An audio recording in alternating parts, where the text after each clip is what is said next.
नमस्कार, आप देख रहे हैं बिजनेस टुडे बाजार। मैं हूं हर्ष शर्मा। एक बार फिर हम आपके सामने हाजिर हैं बड़ी खबर को लेके।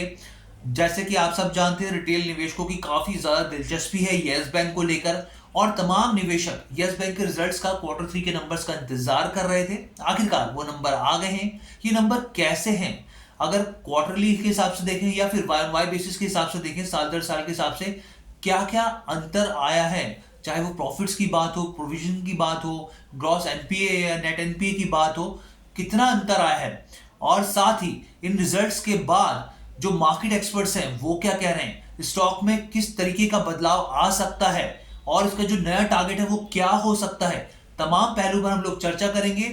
तो उससे पहले आपसे गुजारिश है कि हमारा चैनल जो बिजनेस टुडे बाजार है उसको लाइक शेयर सब्सक्राइब करना आपको नहीं भूलना है। तो सबसे पहले शुरुआत करते हैं, नेट प्रॉफिट के ऊपर बात करते हैं। तो नेट प्रॉफिट यहाँ पर जो मैं आंकड़े बता रहा हूं आपको वाई ऑन वाई यानी कि साल दर साल के हिसाब से ईयर ऑन ईयर बेसिस पे बता रहा हूं। तो नेट प्रॉफिट की बात करें तो जबरदस्त जंप देखने को मिला है। 51 करोड़ से बढ़कर नेट प्रॉफिट जो है 231 करोड़ हो गया। जी हाँ, 51 करोड़ से बढ़कर 231 करोड़ हो गया। अगर परसेंटेज वाइज देखें तो करीब 349% का जंप है नेट प्रॉफिट में यहाँ पर। उसके बाद अब आप समझना चाहेंगे भाई नेट प्रॉफिट में आखिर इतना बड़ा जंप आया कैसे।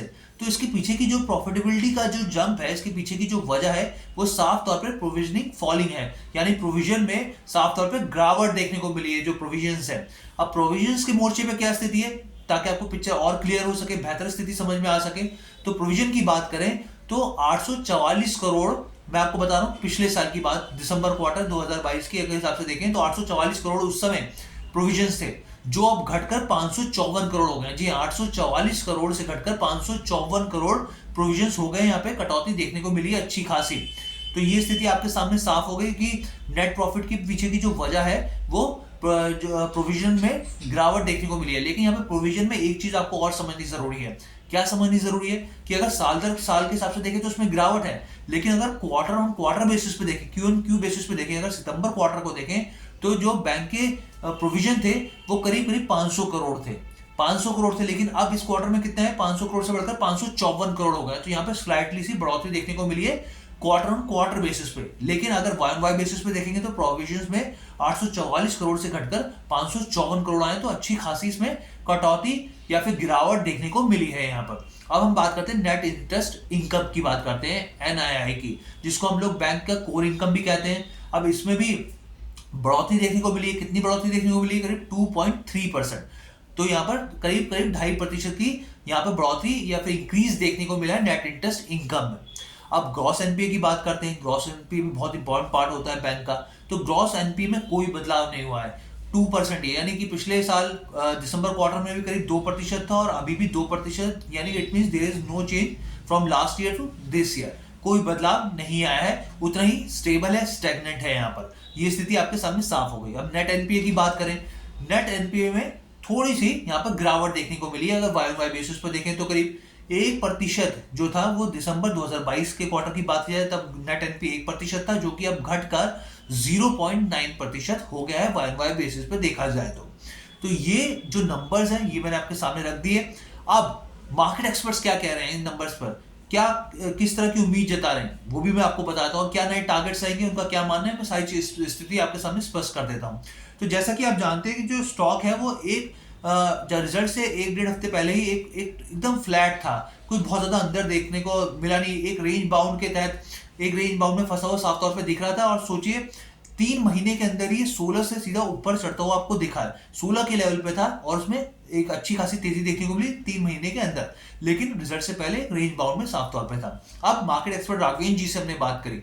राघवेंद्र जी हमारे साथ शो में जुड़ते हैं, तो उनका क्या कहना है? उनका साफ तौर पे कहना है कि जो रिजल्ट्स हैं वो इनलाइन है। रिजल्ट्स इनलाइन है, एक्सपेक्टेशन के हिसाब से जिस तरह की उम्मीद की जा रही थी उसी के हिसाब से रिजल्ट्स आए हैं। जो एनपीए है उसमें कोई भी बदलाव नहीं आया है, उतना ही जैसे हमने बताया था आपको 2% है। आप अगर बात की जाए ग्रॉस एनपीए की तो उसमें कोई बदलाव नहीं है। उनका मतलब ये है कि ये बैंक के लिए बहुत मायने रखता है, यानी कि जो न्यू मैनेजमेंट है वो बहुत ज्यादा इस पर काम कर रहा है, फोकस कर रहा है कि एनपीए में बढ़ोतरी नहीं होनी चाहिए, और जिससे ये लगातार जो मैनेजमेंट का फोकस है कि कॉन्फिडेंस जो है वो रीगेन होना चाहिए, और इसीलिए एनपी में कोई बदलाव नहीं है। राघवेंद्र सिंह जी का यहाँ पर ये कहना है। इसके अलावा उनका ये भी कहना है कि लगातार जो प्रोविजंस है उसमें इंप्रूवमेंट देखने को मिल रही है। और जो अगर प्रोविजंस अगर घटेंगे तो साफ तौर पे मार्जिन्स जो है वो बेहतर होंगे, और मार्जिन्स बेहतर होंगे तो रिजल्ट्स के तौर पे आपको देखने को मिल ही रहा है कि किस तरीके से प्रॉफिट में बढ़ोतरी देखने को मिली है यहाँ पर। अब उनका ये कहना है कि 1-2 महीने के अंदर अच्छा खासा रनअप तेजी देखने को मिल सकती है स्टॉक में। उनका साफ तौर पे कहना है कि जो नए लेवल्स हैं वो 35 के लेवल पे पहुंच सकता है जल्दी, स्टॉक 35 प्लस से ऊपर भी जा सकता है आने वाले दिनों में।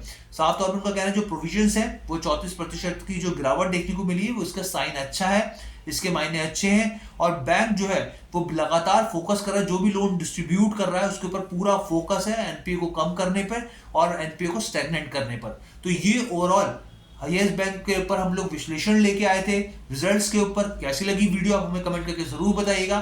और यहाँ पर मैं साफ तौर पे बता दूं कि हमारी तरफ से किसी भी स्टॉक में खरीदारी की सलाह नहीं है। हमारा जो चैनल है वो न्यूज पर्पस और एजुकेशनल पर्पस से है, तो उसका इस चीज का आप जरूर ध्यान रखिएगा और जरूर कमेंट करके बताइएगा। और हाँ, हमारे चैनल को लाइक शेयर सब्सक्राइब करना मत भूलिएगा। बहुत बहुत धन्यवाद।